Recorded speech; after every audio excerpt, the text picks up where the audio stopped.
What's going on, guys? Welcome to the show. Welcome to Sunday night and the 7th episode of the first season here of American Gods. It's AfterBuzz TV, the after show for the hottest show on television. We've got all kinds of crazy stuff. Full frontal, tales from the old country, so much to break down. Hang out with us. We'll see you in just a second. You're tuning into the destination for TV superfan discussion, AfterBuzz TV. And now, let the buzz begin. Yeah. Hey, thanks for sticking with us. It's sexy. Part 2. Yeah. It's like a Motley Crue concert. Let's get jazzed, guys. I know. Let's get amped up. Exciting. All right. What's happening, everybody? Welcome to AfterBuzz TV. It's American Gods, the after show here on Sunday night. We have just one episode left, guys. I can't believe it. We're getting so close. That is crazy. I'm scared. Crazy. There's so much left to happen. I know there's another season, but still, it's scary. Like, what are we gonna see? What aren't we gonna see? I did not think we were going to get a full episode this season with no Shadow Moon or no Mr. Wednesday. That was surprising to me. Very. Lots of questions about this episode. With only 8 episodes in an hour-long show, like that's ballsy to go a full episode without your 2 leads. Well, this is how Dave had brought it before, and we've talked about how are they going to drag out the show. You're going to have episodes like this. Right. To make it, 5 seasons? Yes, I think they said 5. But these are fascinating ways to break up the story. Yeah. I started tweeting, and I didn't send it because I just was like, something will probably happen in this episode that is like more significant than just this one comment. But like 10 minutes into this, I just wanted to write like, American Gods is like a beautiful show to watch. It's just gorgeous. Yeah, talk about the scene where she's in the cell and it's just the light on her and everything else is in shadow. My God, it's stunning. Yeah. I mean, it's just, I find like episode after episode, just like the layout, at the beginning when Ibis and Jacquel are in their office and he's writing and you've got the voiceover. It's just beautiful. Everything's so smooth and fluent. What else I love about the show is like Neil Gaiman wrote this book like as he's learning about America. Yeah. So he's like a young kid. He's a fish out of water, like observing America. And the beginning of the book takes place a lot in Illinois. Ibis and oh my gosh, names y'all. Jacquel are in the Little Egypt in Illinois, which is a place that is very far south, and if you hear the music playing during their scene, it's like stuff from the Roaring 20s, which is when that place was founded. This is when King Tut was dug up. So like just from the musical cue, you get like all of these mounds of research. I'm trying to figure out why the 50s music through all of our Irish coming to America story, but I really love the connection, like subtly, to the stuff in the book without having to call too much attention to it. It's kind of beautiful. So guys, on audio you are hearing Joelle Monique. Joelle, what's going on? Welcome to the show. Hey, I'm Joelle Monique. You find me all over the internet at Joelle Monique, every week at blackgirlnerds.com and every Wednesday at Schmoesnell. And go follow Kari Lane because she has her Instagram story What's that she up? just posted. I know, I was trying to do Hey everyone, my name is Kari Lane. You can find me online at Kari D Lane. That's KARIDLANE. And we are live in the chat, so I see that a lot of you are already talking. Love it. And so feel free to chat with us. But if you're watching it later, no worries. Comment down below. We'll see those. And you guys do an excellent job on that. It's so fun to read through your comments and all your theories. We haven't read the books. I mean, I just kind of started. Joelle's knows it really well, and Ben hasn't. So that's totally fine. And we post fun stories on Instagram of like pre-show stuff, which is really amusing. So anyway. Where I'm like drunk at the mic, apparently. Just like not it's paying okay. So You're just that excited. Do you go by Kari D Lane ever, or is it just for the purpose of social? Just for the purpose of social, but it's been an interesting nickname now. So people are like Kari D, and I'm like, Kari D. Oh, I guess no, it's just Kari. I like but, calling you Kari D because it sounds like you're a Southern belle. Oh, I was gonna say Kari D. I almost feel like you should be like on a sick basketball team. And have a really good outside shot. Get it out to swing it out to Kari D. I like totally that, Ben. side note on that, I was looking up Lola Bunny from Space Jam. I'd like try to cosplay that someday. That'd be something in my mind. Side note. Love it. Totally random. No, just because Kari Lane was already taken on social media. So I was like, sure, why not? How that one works. Yeah. What's up, guys? I'm Ben Bateman. You can find me at Ben Bateman Media on Twitter or Instagram, and every single Wednesday on the Popcorn Talk Network, where I do Action Movie Anatomy, an hour-long show discovering the greatest action films of all time for 1 hour at a time. And also on the Collider Movie Trivia Schmodown, which we have a 3rd match posting real soon, which is exciting. It's a very exciting match. Anyway, guys, let's get into the show. American Gods. Let's talk turkey. Joelle, you were looking down for the full frontal moment that I keep referencing. This show is just... I was like, You're missing penis. There was penis on the dead slab, and I didn't feel the need to rewind. Penis. Yeah, it wasn't that important. It wasn't like a major plot point. It was just like another Nice moment in the random show nudity. where they're just like, you know what? If we could do it or not do it, let's just do it. Yeah. Well, I mean, it kind of adds to the fact that it's just a body Yeah, and agreed. it's not alive and there's nothing sexual about it. It's just there. So Totally. I think it adds to the realism of how much the people working there are like, whatever. It's the Also, body. it embodies that Judd Apatow spirit of like, look, we see boobs, we need to see penis. Yeah. Yes. Fully. I totally Equal agree. opportunity for everyone. Yeah, I might be interviewing Judd Apatow tomorrow night, actually. What the hell? And maybe I'll be asking that very question. I'm Do all for it! I'm all for equal objectification. Yeah, you know? I'm if into you're it. gonna do one, you gotta do the other. So let's see what happened in this episode. First of all, we didn't get any Wednesday, and we did not get any Shadow Moon. We got effectively backstory on Laura Moon, kind of. Did we actually get backstory on Laura Moon? Is the first question I have. That's a good question. I was kind of wondering if she was a descendant of this person. Yeah, so I should point Which something I out. like that theory. Before we just spin and ramble. Okay. Something we do every week, guys, is the end of the episode when we do predictions. Afterwards, we'll go into a spoiler moment where any comic book, well, sorry, this is not a comic book, any book references are acceptable. But for now, even Joelle is going to be fairly vague about what she knows for the purpose of spoilers. And if you're listening and you're like, oh, I know this, don't just leave it in the comments because you'll ruin it for other people. We'll talk about it at the end, and we'll warn you to stay away from it if you don't want to be spoiled. So just, if that question's not answerable, then, so on and so forth. But, I was going to say, quick note from the panel. I mean, not the panel, sorry. The chat room. Renji said the Essie story at the end made more sense than it did in the book to me. So it's interesting, you've kind of mentioned how they've taken stories and kind of reordered We're going to them. talk about it at the end of this episode as compared to the book. There's a lot to talk about there. All right. We'll wait for that. Oh, Omega says reincarnation, maybe? That is Right. a good idea. And Xavier said, did she get reincarnated or something? And Amy says, even if she's not a descendant, 100% headcanon it now. there was so much this episode as far as her history that I was wondering about. Something I did want to point out, though, Joelle, you were talking about Neil Gaiman as he was writing this as a young man, understanding America and learning about American history. There's a lot of similarities between this show and Preacher. Like, not necessarily in the sense that Preacher is nowhere near as cerebral as this show. It's not the same thing. But Dave and I, because we're on the Preacher panel together, talk about how the similarities between the two shows. There's this sort of like the backbone of America juxtaposed against weird supernatural stuff. Yeah. And it's funny because Garth Ennis has kind of the exact same thing. When I talked to Garth Ennis last year about this, he was like, yeah, like I didn't grow up in America. He's like, when I got here, I was trying to understand the importance of New York City and these various places, and that's what Preacher is largely about. So it's funny that these guys, these foreign writers, come here and it's like this whole experience of learning about American history. Inform them about Michael Myers says that the best comedians are Canadian because they grew up in proximity to America, but not within America, and so there's this balance and understanding. I think Seth Rogen said something similar. I think having a fresh pair of eyes and kind of viewing it, there's so much to consume here, and we create a lot of the world's media content here, and so I feel like a lot of people know us better than we know ourselves. Yeah. Sure. Which is Well, weird, it's- but kind of fun to revisit your own lifestyle through someone else's eyes. It's objective outsider, so. Yeah, absolutely. Liam in the chat said Tessa McGowan's book name has no connection to Laura. Recasting as Emily makes a pretty deliberate connection. Yeah.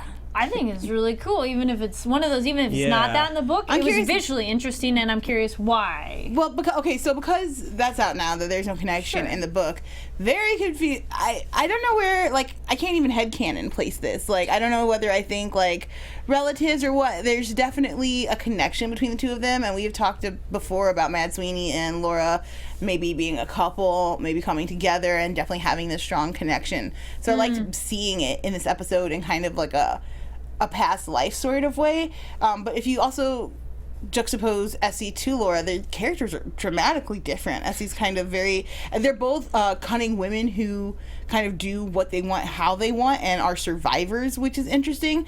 But Essie's got that real deep-rooted faith, and she's devout and willing to make all these sacrifices, where Laura, as we know, says she doesn't believe in anything. Yeah. Right. She says when you die, you just rot. However, we get this moment with oh gosh, our lovely queer Muslim. Salim. Salim, thank you. Where she's like, so we gotta let Salim go. Like, And it's as he's praying and as he's in this faithful moment. So I still don't know quite what the show is saying, and I'd love to hear the chat's opinion, but I think maybe she's trying to reconnect to something older than her. Maybe that's what we're seeing. Interesting. Clark in the chat said, I think it might also just be through Mad Sweeney's eyes. Oh, I like that too. Theory. And then that's something too. Someone pointed it out, and we didn't quite say it just yet, but this episode is actually a lot about Sweeney as well. The name of the episode is A Prayer for Mad Sweeney. Yeah. And the fact that it's him in the past and her, then I kind of wondered of like him to her now, if he feels some sort of connection, even if she's completely unrelated, like there's no connection to the previous person. But I wonder if he kind of goes, you look like this person I used to know. Right. I feel a connection to you. Well, which, does that seem a more plausible thing if they're nowhere near? Well, I'm just trying to draw the connections. Like the Mad Sweeney we saw in prison with Essie was kind of grateful for the conversation and for someone leaving him the bread, and we know that was in London and not in Ireland, and so again you have that transportation of gods. Whereas with Laura, we saw from the end where he's the one who caused the accident for Laura, and so she doesn't bring him much comfort. Like even just the way, well, not maybe now, but I think right now at the moment, the where he's starting to care for her, maybe that's the. Right. Maybe not initially, it was a job. It definitely feels like Mad Sweeney feels a responsibility to those who are close to him. So in the same way that Essie was like, kept the traditions going for a long time, you know, he felt beholden to take her to the next life in the same way we saw Ibis do it earlier with the old lady who fell off her stool. Whereas with Laura, it definitely seems like he says, I've done worse, assuming he's relating to the crash. So perhaps, you know, now he feels indebted to her. People always giving him gifts. Now he doesn't have his luck. Maybe tables are flipped. Could be. I mean, he willingly puts the coin back in her. Yes, he has that nice moment of hesitation. Which is like, I mean, willingly, he seems to be pretty angry and screaming in leprechaun gibberish that I did not understand. I don't know if you guys understood it. Interesting choice not to translate that for audiences. Yeah. And just letting that actor, like, you just have to try to figure out what that means. Yeah. And also you wonder if if he knows what he's saying as an actor, if they're saying, this is what you're saying, so like put this behind it, or if they're like, you just inaudibly scream out a bunch of things and these are the words. Do what you want with it. You're angry. This might be spoilery, but we've kind of talked about a character coming up, and we've seen the preview for next time, so it's not really spoiler. King's Portico says Easter made them wreck, as in the bunny. I didn't necessarily think Easter right away. I actually thought luck connected to Sweeney and it being a bad luck thing, because rabbit's rabbit foot, you know. Sure. But I think that's an interesting theory if it's someone outside of them that made them crash. Bunny is a symbol of fertility. That is what Easter represents. I don't know. I would not have swerved for a bunny. I'm sorry. Like, I'm not going to die for a bunny. She's already dead. I liked Laura's reaction all through that crash, though. The whole, like where it seems like she's just reminiscing over the first time she died. Like, she's just laughing, and it's the exact same motions of the flip and then her coming out of the windshield. I thought that was, like, a funny throwback. I just like that it hit her as ironic. She's like, haha, I can't die this time. Does she have, like, any awareness whatsoever when she punches him in the face that he's put the coin back in, or she, like, doesn't get it? I don't think she knows, no. Same. I don't think she knew. Seems like she doesn't get it. Yeah, I mean, because then it's even after that moment that she's like, oh, don't look. Crap, I'm falling apart, and that was excellent. Yes. The makeup? So with the incision scars just falling all over him. Yeah. Nipples like a It's awesome, yeah. It's great. So he looks up and he says it's done after he does it, in the flashback moment when he's derailed the car and killed her. And we assume that he's doing it for who? Odin? He's 100% doing it for Odin. He says it to the crow. And we see the crow when he's taking the piss. Yeah. Interesting. So Odin like knows who Shadow is before Shadow gets out. Then at this point, clearly, it's not cosmic fate. That's not their. If it's their first meeting, there's a severe awareness. I'm going to meet this guy in the airport, and it's an act, and that's what I'm doing. And I know his life, and I need to kill his wife because I need to manipulate and control him, is what we have to assume then, right? Is not Odin the cosmos? This is like a hard thing. Is like, is it cosmic fate if a god does it? Because consciously, or does it have to be subconscious to be fate? I don't know. It's kind of confusing. It definitely appears Odin knows what's up with Shadow and that he's concocted this whole situation. It'll be interesting to see how Shadow reacts to learning that, if he ever does learn that information. Yeah. Guys, before we move on to the rest of the show, I do want to tell you about something very exciting you should check out this summer, and it is a brand new book called Blind Item, written by Kevin Dixon and Jacquel. They are industry experts and industry veterans in Los Angeles. All kinds of crazy tales. It's a story about LA, somebody moving here, becoming an assistant to a publicist, all the behind-the-scenes wild whatnots that have happened. It's all based on true stories. The names have all been changed, but it's a great summer read. It is available right now on blinditembook.com. You can read it right now. Some of the reviews, like Summer 27's Hottest Read, says E! Online. Jenny McCarthy says, as outrageous as any true life tabloid scandal, a must read. Definitely just like a lot of big stuff going on with this book. The authors have a huge amount of credibility. It's like a behind-the-scenes Hollywood book about everything that's going on and has gone on. Great stories, very scandalous, and it's like I said, a story about sex and drugs and addiction and all these crazy things. You know, B-list stars and what happens. The scandals they get created to hide the real scandals by publicists. So go check it out right now. BlindItemBook.com. Look no further for the perfect summer read. A fun, raucous, and true-to-life Hollywood page-turner full of secrets and scandals. Nice. Quick note, thank you very much from the chat. Ravens, not crows.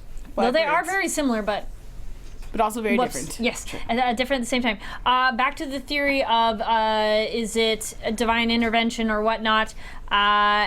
Clark in the chat says, I think Odin caused the robbery to go wrong even. Laura said something, said someone screwed them. So Right. how much is that an active part of his fate, destiny? I think you're right about will? that. It's too direct of a reference in that moment, 2 episodes ago, or whatever it was, 3 episodes ago, for it to be a coincidence. I think it has to be intentional, and I wouldn't be surprised if it was Odin. So, yeah, so this all goes on, and the episode does end, in fact, with them back on the road together. But based on all the throwback stuff, there definitely does seem to be a relationship between Mad Sweeney and Laura Moon here, and that those googly eyes that you saw last week and referenced. I want them to have a relationship. Me I'm too. like, Stay away from Shadow, Laura. You know, I Do not deserve him. He is perfection.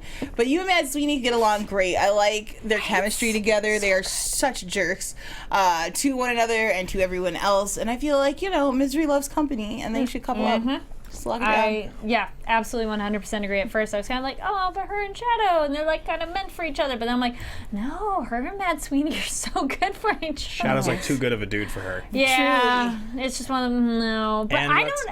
The moments Sweeney had a bunch of moments this episode where he's kind of looking at her and stuff. You're like, this is But now I going have to wonder, is it guilt or is it love? Yeah.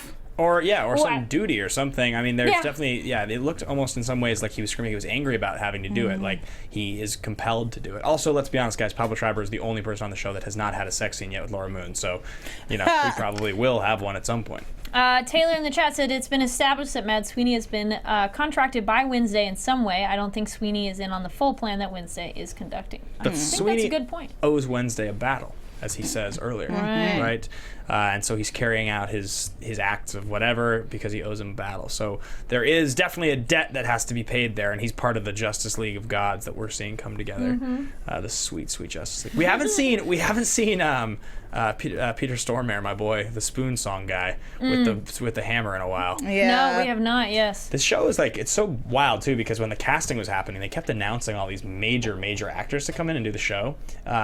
Everybody from Crispin Glover to Orlando Jones, all these names that we knew, and it's hilarious to see each of them for an episode or a scene. Yeah. It's there's just, and it's a long show. I mean, there's an hour is a lot of television at a time, and it's amazing to me that Peter Stormare had an episode and a half to this point. We're 7 episodes into the show. Yeah. Right? We haven't actually seen it. We've barely seen any scenes with Orlando Jones actually in the show. Crispin Glover's had literally 4 minutes of screen time or something, or 8 or something like that. Oh, it looks like he's back though for the finale. Yeah. Yeah, I don't want to get into any spoiler territory, but I feel like knowing where the book goes and seeing how the show builds, I really like that they took this course, because once the league is together, I feel like now we have personal connections to everyone, and we'll really care about them as we head into season 2. Yeah. Which I think is important, as we see as Marvel has laid out for us. Yes. It's important when you have a large universe like this to establish relationships. Everybody's trying to build that big universe right now. That's true. It's All a the hot universes. All the universes. Like Tom Cruise and The Mummy. Boo. Sorry, I know Tom Cruise is your boy. You know that, believe it or not, he's I'm the biggest Cruise fan in the world. I actually haven't seen it yet because the reviews have been so bad. It stopped me from seeing it immediately. I assumed I was going to see it on Thursday night last week, and I saw Wonder Woman instead, which was probably a significantly better movie. Wonder Woman was epic. So good. Bomb. The good point. I like this. This is a little bit later, but when we get to Edis. Yeah. Edis. I was like, how to pronounce it. Sam Jones in the chat said, I love the narrating in this episode too. Oh, yeah. Ibis, I think. Ibis. There we go. I saw the wrong letter, but yeah. So I woke up to some controversy from this episode this morning. What was the So people were upset that. Okay, so there is, if you guys have been on the internet, there's this idea that the Irish were enslaved in the same way that Africans were in America at the same time, and some people felt that this episode specifically reiterated that thought, that we get him saying like, oh, they were packed as slaves and things, the difference obviously being slavery is for life and servitude is for a set number of years, or dollar amount depending on how come you're indentured. But what I like about what they were doing with this is, in the book, this character she comes off as much more awful, at least to me in reading it. Like Essie McGowan? Yes, Essie McGowan is a much more like calculating, I don't care about other people kind of person. It's very similar to Laura Moon. Yeah, exactly. What I like how they did it here was they let the narration tell that part of her story, and so she could be kind of cunning and sweet. So the whole time you're watching Essie, you're like, Essie is getting, this is so awful. But the narration, the way his inflection of words tells you, like, oh no, Essie knew what she was doing. She was calculating and she was cunning. And I like that juxtaposition. I think it works. And once again, it works really well taking what is a very wordy, cerebral kind of book and making it visual and for television. Yeah, that was all really nice. I agree with you. I like the narration storytelling there. And also the way later Sweeney says sometimes, what was it, when he's talking to Essie on the porch at the end before he says, take my hand, and he says sometimes in your favor, sometimes not, right? He's basically saying like that's the luck of a leprechaun, right? Is that I'm going to be sometimes in your corner and sometimes not in your corner, effectively. And that's like sort of reflected, you know, she gets the pendant from the guy, and then who lies, and she gets sent away. You know, she becomes a thief, and then she kind of changes her tune eventually when she ends up with John Richardson. She becomes effectively like an honest woman at that point. She lives an honest life. I thought that was all very interesting. I was trying to track so when does she decide it's in her best interest to become an honest woman, and why? What's the thing? Does she become an honest woman, or does she become a smart woman? Like, I could prostitute myself to you as an indentured servant, and then I'm the servant that's sleeping with you. But if I withhold all my goodies and I make you fall in love with me, now I'm a wife and I own this farm when you die. It's what advances that she needs to do to get in a better position. But the way that the story had told her to that point was that given the opportunity to then go off and be her own person and be selfish, she would have. So once he died, in theory, she would have gone and done something else. But she inherited all the land and the money. Yep. She's got 3 kids. She ran and everyone knows her. farm stuff well, so she's all good to go. A couple of people are still talking about it. And re-clarifying, because it's annoying when something gets brought up and then people are like, wait, what? Yeah, no, we're talking how it's indentured servitude is very different than slavery. I didn't think the show made it seem like equal and then. Was that what people felt they did?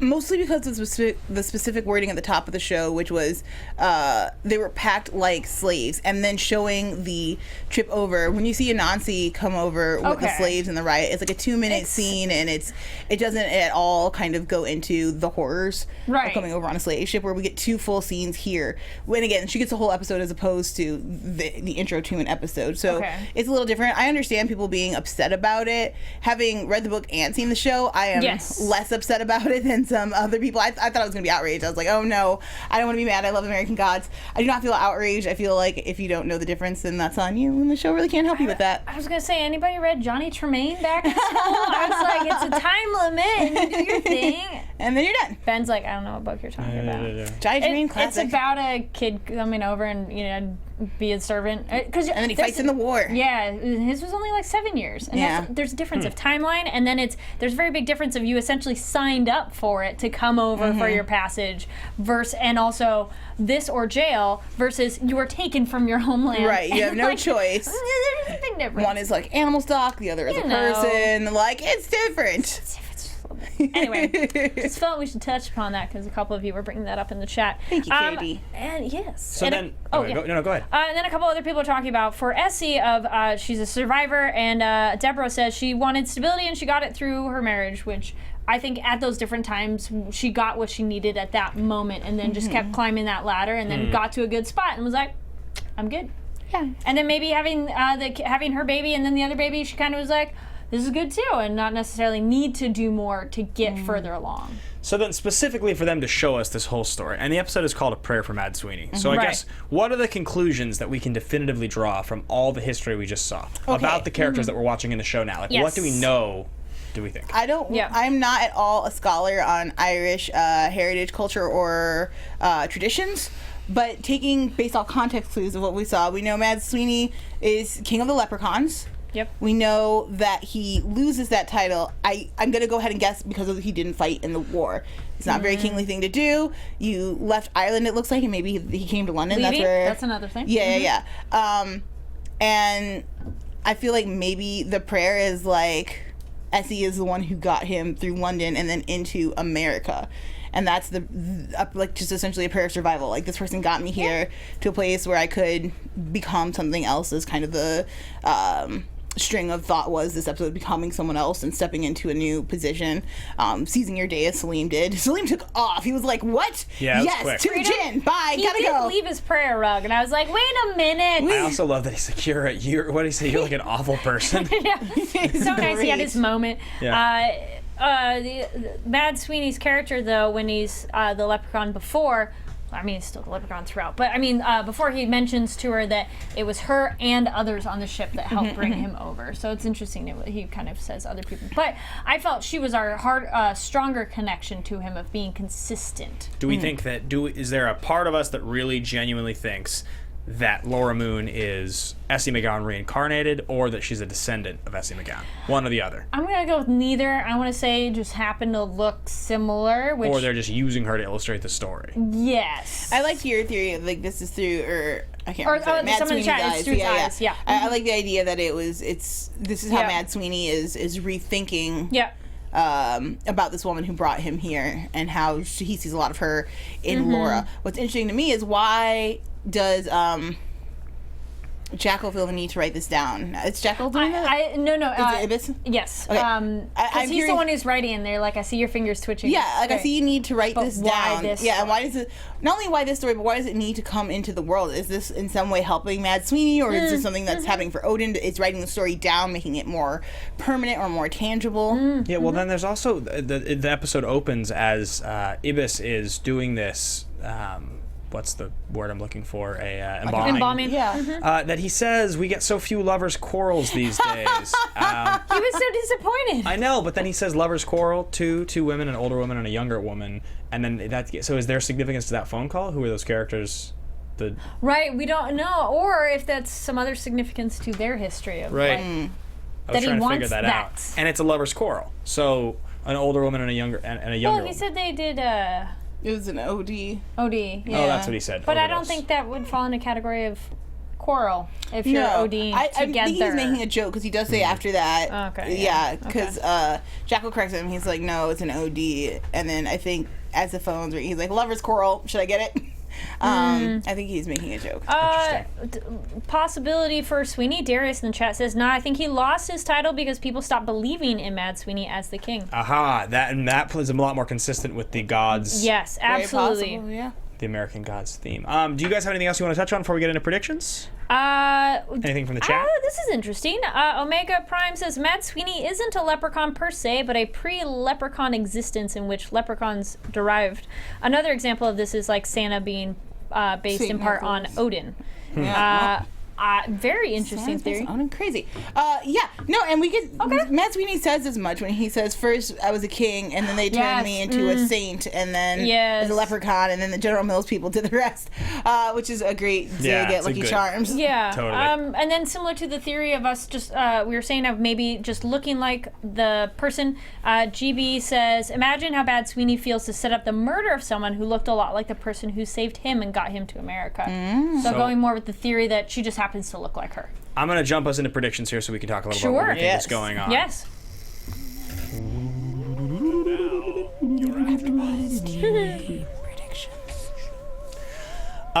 So first and foremost, I think there is more significance than we're giving. I think that actually there is some kind of reincarnation or descendants thing going on. I don't think I really don't think that they would so deliberately take an entire episode of this show using Laura Moon's the actual actress that plays Laura Moon, juxtaposed against modern day scenes of her and the relationship that basically Mad Sweeney has of killing her and then like angrily effectively resurrecting her temporarily. I don't think they would show us all of that. You make a really good point as far as transitions go, because we see Essie transition into the afterlife when Sweeney comes to get her, and when Sweeney was driving Laura to be reincarnated in the first place. There is some relationship between what we just saw, the history of it. I don't know what the relationship is necessarily, but I just don't think that Sweeney's reactions to Laura Moon, especially when her dead with the coin in his hand, there is some reason that he felt compelled to do that. It wasn't just the goodness of his heart. There's a part of the story where he has to do something with her, get her somewhere, or has some long-standing relationship to her, like a yeah, I don't know, something that's we're gonna find out, and that's what I think. That's my major prediction. I like this prediction. Fox Trail, is Shadow going to be the King of America that keeps being referenced? A couple people have picked out that people go like the King of America, which Essie said that of like the Everybody king. needs a king. And then so I hadn't noticed so much them mentioning it, but a few people in the chat have pointed out like King of America. That could be a very interesting theory. I don't know. In the teaser, we saw Jesus. Yeah. I thought I saw this too. And I was really excited for it because, once again, this is something that's completely not in the book. I'm loving these side tales. And, man, Laura Moon resurrected just seems so exciting. I really want to get to this point. I also want to see Shadow gain some information. We've seen Shadow be I want him to know more. a very docile puppy, just kind of taking things as they come. In our last episode, he was asking some more questions. His world was kind of rocked. There's some scary things happening.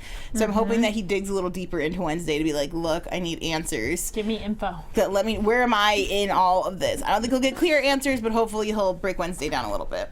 Oh, I hope so too. Yeah, because I just feel he's inquisitive enough. Yeah. Like, he's not stupid. No. Definitely not. And he's just a very, like, he wants to observe more than just, like, get out there. But I want his, like, curiosity to get that itch more, to be like, I need to know more. Because he kind of touched upon that a little bit, but not enough to really be like, no, dude, tell me what the fuck's going on. Yeah. He's just kind of, like, dancing around it so far.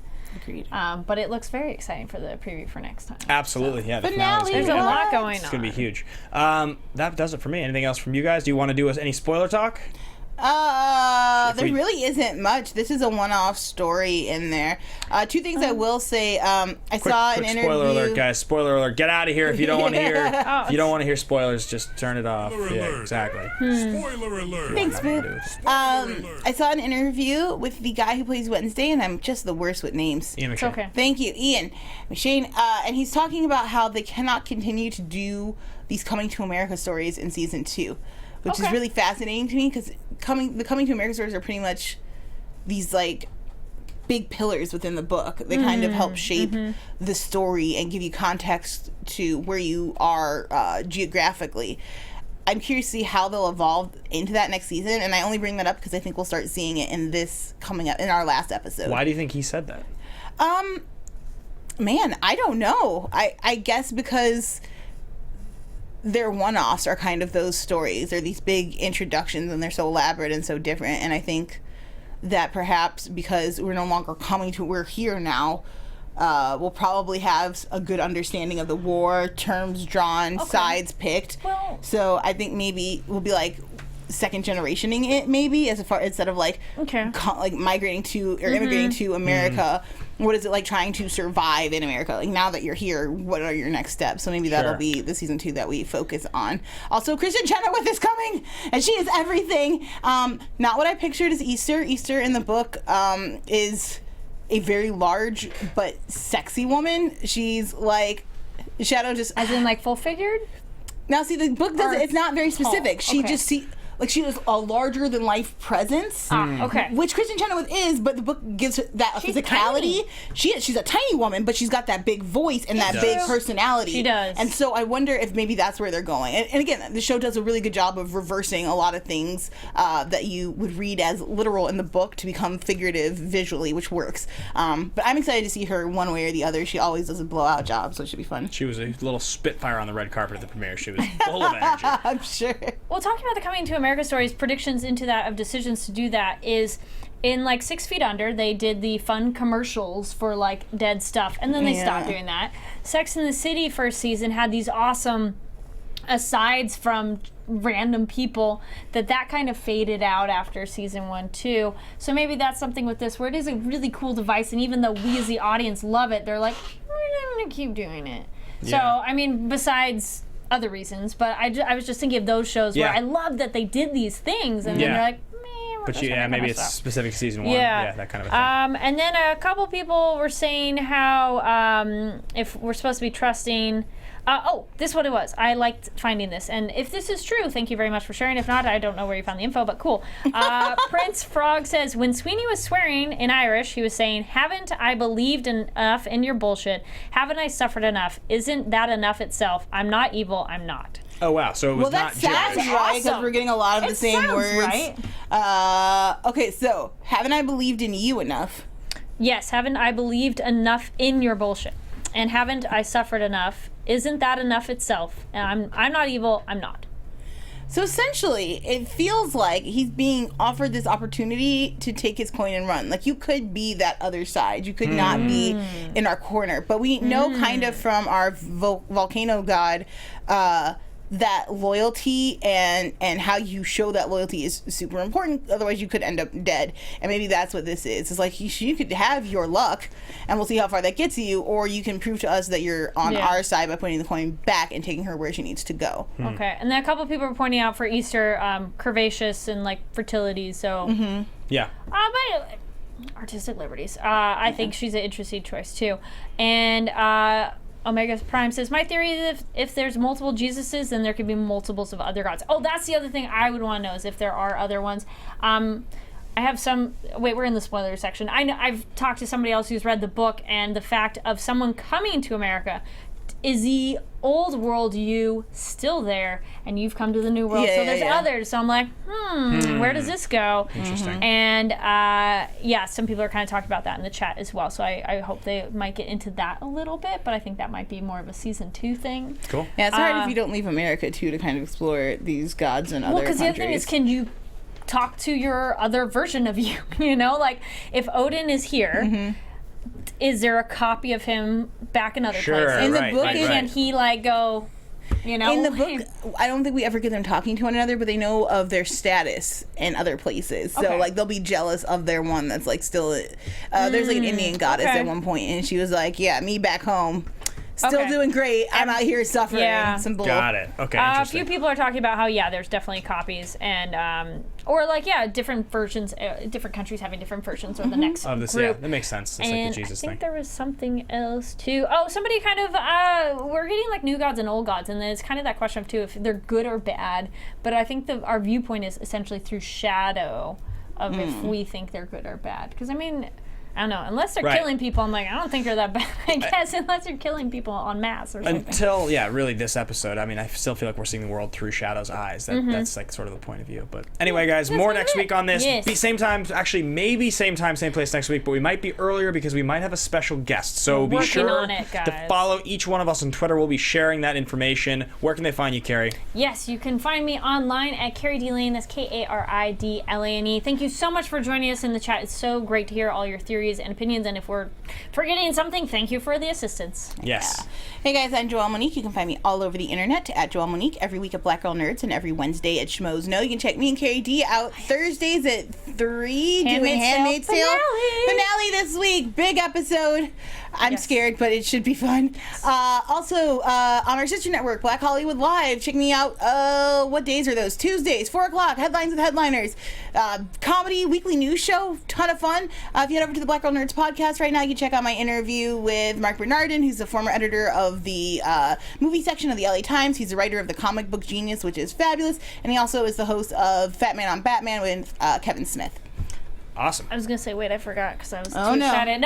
You can find me on Sundays at 3 o'clock on Winona Earp. We had our first episode today for season 2. Immediately after this is Box Office Breakdown, where we talk about what movies came out over the weekend. And then you forgot Mondays. We got Sense8 Whoop, whoop. as well. So we're With on 3 a few episodes shows left together. of that. Carrie and I like more each to other. go. Yeah. What can we say? I'm going to That's follow it. all that up, guys. You guys can find me at Ben Bateman Media on Twitter or Instagram. You can find me on Wednesdays doing Action Movie Anatomy on the Popcorn Talk Network. And you can find me tomorrow on Collider TV Talk, breaking down TV for the week, discussing this episode, Better Call Saul, Fear the Walking Dead, a bunch of awesome stuff. I'll be doing that at 2 p.m. live, so check that out. And other than that, guys, thanks for watching. Thanks for listening. We'll see you next week. Be sure to follow along with us to know when we air next week. From executive producers Maria Menounos, Kevin Undergaro, Phil Svitek, and the entire AfterBuzz TV staff, we would like to thank you for listening to the AfterBuzz TV network. To watch or listen to other after shows and post comments or questions, be sure to visit AfterBuzzTV.com. I'm Sir Richard Wentworth, and this has been a presentation of AfterBuzz TV. Buzz you later. The views expressed herein are those of the hosts only and do not necessarily reflect the views of AfterBuzz TV or its owners or principals.